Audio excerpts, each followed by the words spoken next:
Oh, hello there.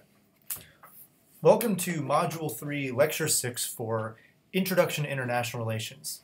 Now that we're in Module 3, we're going to be focusing on transitioning away from realism to talking about another theory in international relations known as liberalism.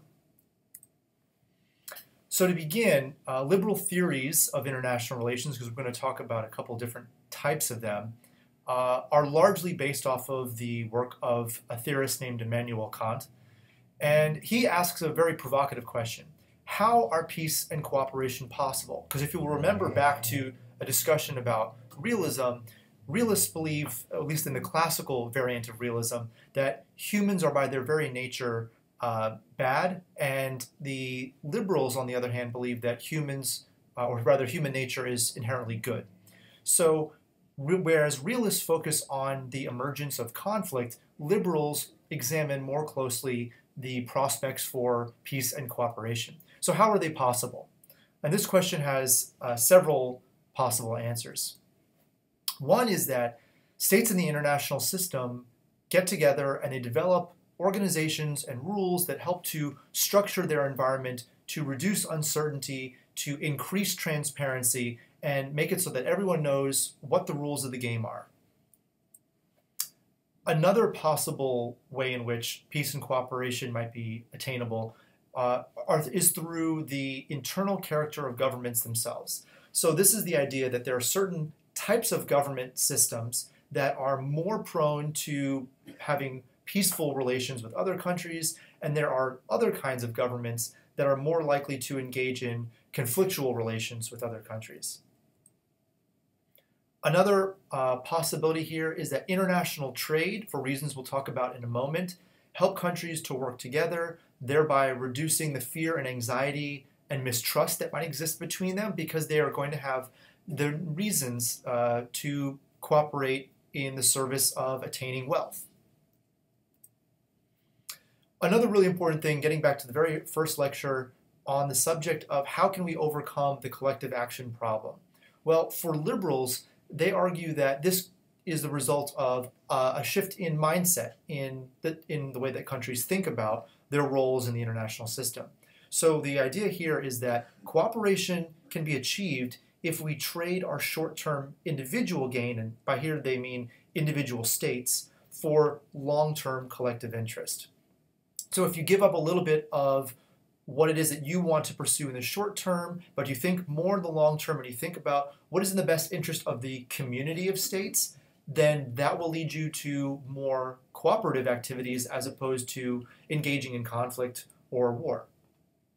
So I have just a couple of pictures here that kind of denote what I'm talking about, right? The bottom left that you'll see here is the symbol of the United Nations, right, which is an organization that countries set up to deal with common issues, especially those pertaining to peace and war.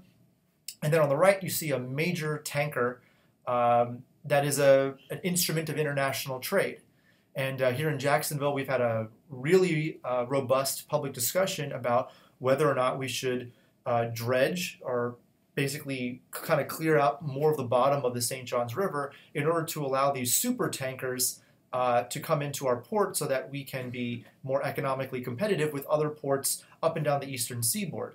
And so that relates to international trade and our discussion today about the factors that lead countries to engage in cooperation as opposed to conflict. So a variation of liberalism, and the classical variant that we talked about, remember from a couple lectures ago where we looked at the basic tenets of liberalism, kind of as defined by the work of Woodrow Wilson and others during his time. Neoliberalism is a little bit different. So it's important to understand how this marks a change in our understanding of liberalism as a theory. So neoliberalism is different from liberal approaches because it actually agrees with certain aspects of realism, which I'm going to highlight in a moment. One, neoliberals agree with realists that states are unitary actors. So they're acting right in concert with one another. We can think of a state as kind of a discrete unit, the most important unit in international relations. And so when we look at research, we want to study why states behave the way they do, why they cooperate, why they don't. we still have to look at states as being the main actors. And so states are these sort of conglomerates of all these different kinds of things going on within the country, and therefore together they create what we consider to be like the state actions, right? So these are countries that have government agencies, they have civil societies, they are members of the international community, and at the same time all these kind of factors get balled up together and the state makes one kind of decision, right? It's a function of all these different actors that have a role to play in state decision making.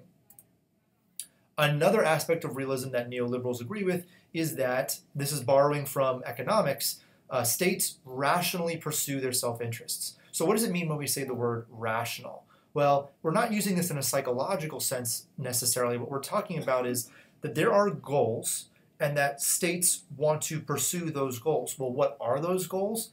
Things that relate to their self-interest. If you're talking to a neoliberal, that might be increasing their wealth. If you're talking to a neo-realist, that might be increasing their power or their likelihood that they will survive in the international system. So rational behavior is behavior that is enacted in the service of some kind of goal.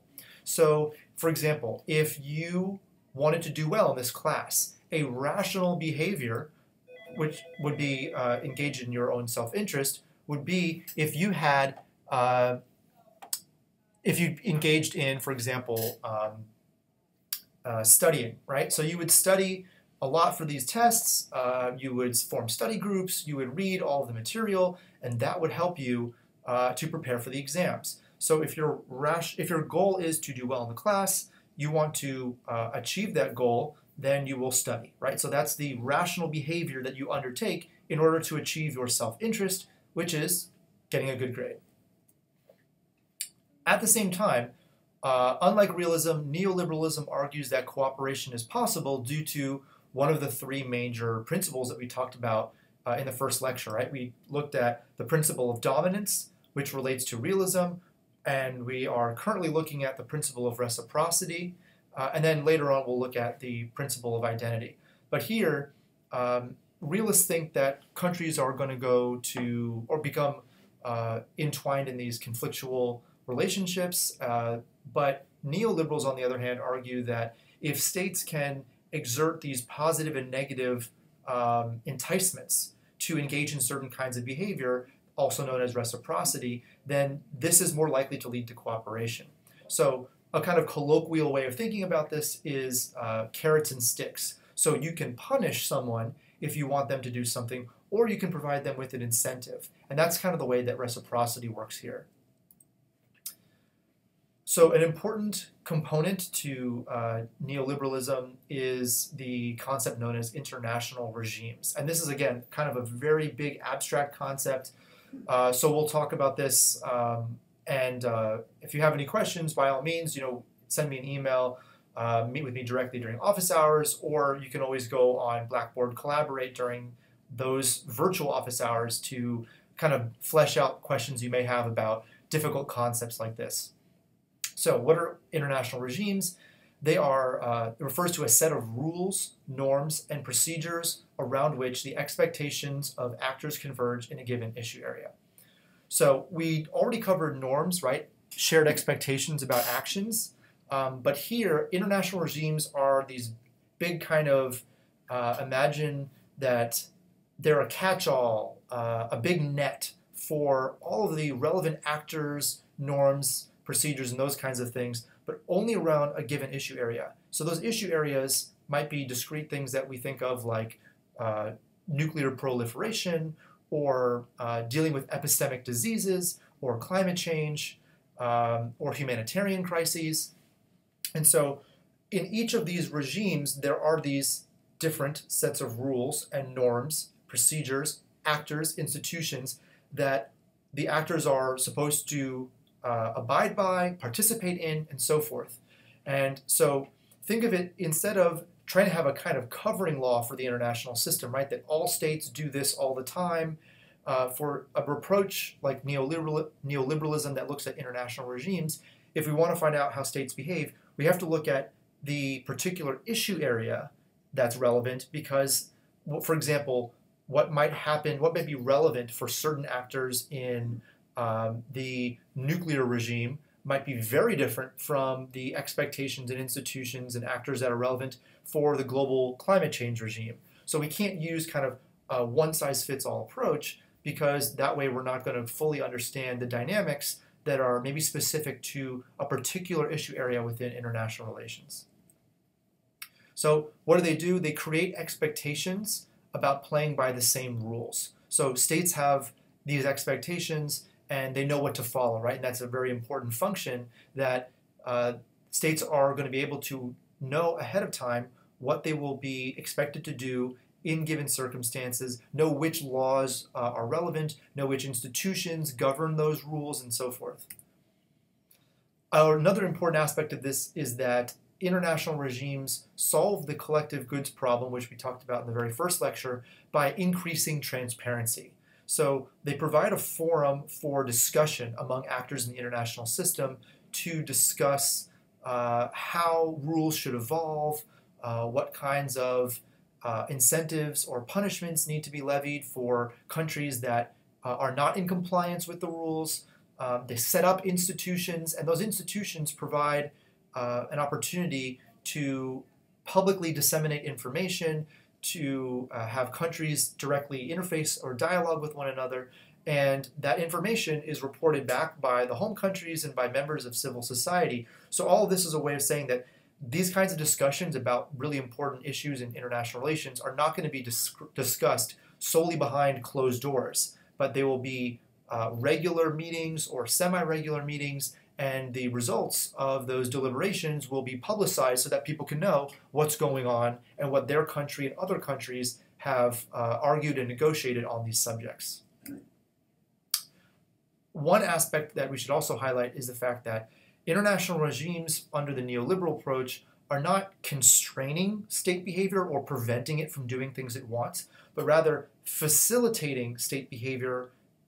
Like if we look at the example of climate change, it's not so much the argument that signing on to a global climate change treaty like the Paris Agreement will prevent states from behaving, but what it instead does is provide this avenue that states can use to discuss how to resolve this issue with one another. And that facilitates, among other things, transparency. It may build trust. It provides an opportunity for regular inputs to create issue linkages between different issue areas that might be brought to bear on an issue like climate change, where there are lots of different aspects of international affairs that might be affected, from security to health to global food production. So it facilitates these exchanges as opposed to just stopping states from doing things that they want to do. But what's also very important is that in order for a regime to have any kind of a long-term impact, it needs to be complemented by permanent institutions. So when you see the word ad hoc, right, on an ad hoc basis, that means that something is set up on a temporary basis to deal with a particular issue. But if you want to see an issue dealt with in a concerted fashion, and it's maybe a very complex issue, you're going to need to set up institutions, organizations, and funding mechanisms that provide assistance and coordination over the long term. Because if you have something like a 5-year window to solve an issue that may take 20, then the institutions, if they're not in place, every country will kind of be back to square one and not be able to participate in the same kind of centralized way that it is under an international regime. So in order for a regime to function, it needs institutions to kind of provide that forum that countries can always go to when there are new issues that arise, or they need to make changes to the existing rule structures. So what does this look like in practice? Again, this is just kind of a way of visualizing this. You've got two states, and international regimes are having an impact on what those states feel is appropriate, and that's kind of delineated by the presence of the red arrows you see there. But through that, those same kinds of expectations make it easier for those states to understand their own motives, the motives of others, and to come to an agreement perhaps on how to solve important international issues. And so that's kind of highlighted there by the by the blue arrow that you see between the two states, that by virtue of them having the same rules kind of imposed on them, it makes it easier for them to understand how to interact with the other state and to accomplish common goals. So collective security refers to the formation of a broad alliance of most major actors in an international system for the purpose of jointly opposing aggression by any actor. This is an approach to resolving what we talked about in the very first lecture, which is known as the collective goods problem. And the collective good in this case is security, something that all the actors potentially could benefit from, but it might require a little bit of each country giving up something that might be in their short-term interest in order to achieve long-term security for the community of states involved. So we've seen several organizations emerge throughout history that have tried to achieve collective security. It started with Woodrow Wilson's League of Nations, which later failed but then was reconstituted as the United Nations. And then you have other organizations on a regional basis that also have endeavored to serve similar functions, like the Organization of American States, the Arab League, and the African Union, which have recently taken it upon themselves to focus more on security issues within their given regions. And so success of a collective security organization depends on really two things. One, as we talked about before, is credible commitments. So just like in the example of the boy who cried wolf, your commitment to the security of your neighbors and other members of your organization is only as good as the credibility that backs that up. So if an organization is to be successful, it needs for all of the individual states to credibly commit to each other's security. And by that, I mean that when one of them is attacked, the other states say that they're going to respond, and then they actually go through with that obligation and respond to secure a member of their security alliance. Another one is we need to be operating on the same kinds of rules that govern when it's appropriate to engage in these kinds of activities, if we're talking about preserving the security of a region or even the international community. So we have to come up with a definition of aggression that everyone can agree upon so that we know what aggression looks like when we see it, and there isn't any kind of dispute over whether what has been what's currently underway constitutes aggression. So everyone has to agree to a mutually intersubjective understanding of aggression so that they can act when the need arises. Now, this is a really important concept. It's been talked about as the most theory-like, or the closest thing that's relevant to a law in international relations, and that is the theory of democratic peace. And so this theory states that democracies fight as often as authoritarian states, but they almost never fight each other. So the idea here would be that if you have democracies all throughout the world, then it could effectively eliminate war, because for some reason, which we'll delve into a little bit more, democracies almost never fight each other. And that's an empirically verified phenomenon that lots of researchers in political science have done a lot of work on, and they have identified this trend that appears to be the case. Now, there's lots of reasons why, and we're going to talk about them in this lecture and in a future lecture as well. So why is it the case that democracies almost never fight each other? One argument could be that there's interdependence between them. So these countries, they communicate with one another, they work together on solving global problems, so they have that kind of relationship with one another that's positive. And so because they are interdependent, they require the cooperation of each other. They don't want to fight because that would potentially reduce the likelihood that they could come to an agreement on resolving important issues that require multiple states to participate. Another possible avenue for exploring this, the answer to this question, is that democratic citizens don't view citizens of other democracies as enemies. They tend to, and this is actually kind of borne out in psychological literature, that from group theory, we tend to associate ourselves with other people who are like us. We tend to fear them less, we like them more, we're more likely to be friendly with them. So it's possible that seeing other countries that have that are democracies, we feel like even if we don't speak the same language, that there's a kind of natural affinity because they share the same values, and so we don't come to view them in a negative light. So the theory of democratic peace also supports the liberal claim that domestic factors matter.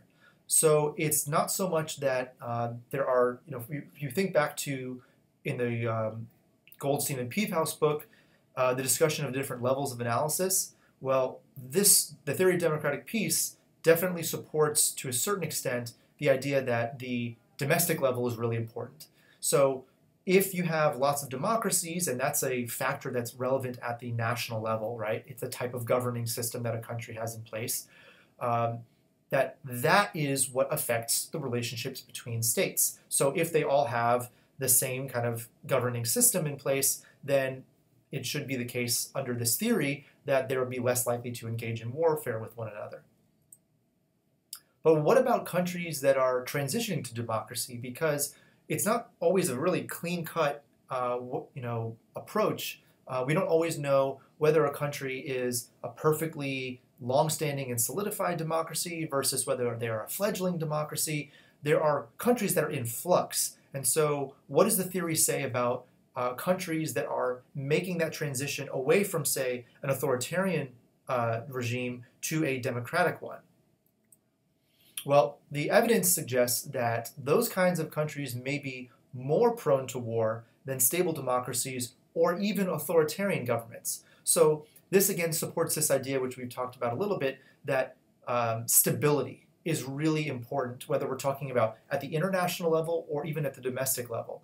So if a country is unstable and undergoing a lot of growing pains because it's moving away from a previous system, which was maybe autocratic, and now moving towards a democratic system, that may cause a lot of strife. And we tend to forget about this when we look at other countries, that the United States, has only been a democracy for a couple hundred years at this point, and it hasn't been the case that that was a very smooth and quick process. So when we look at other countries throughout the world, countries in Africa, countries in Latin America, countries in parts of Asia that are transitioning away from authoritarian regimes, we have to keep in mind that while they may seem very kind of prone to conflict internally or externally now, countries that have made the successful transition to democracy also went through lots of fits and starts as well.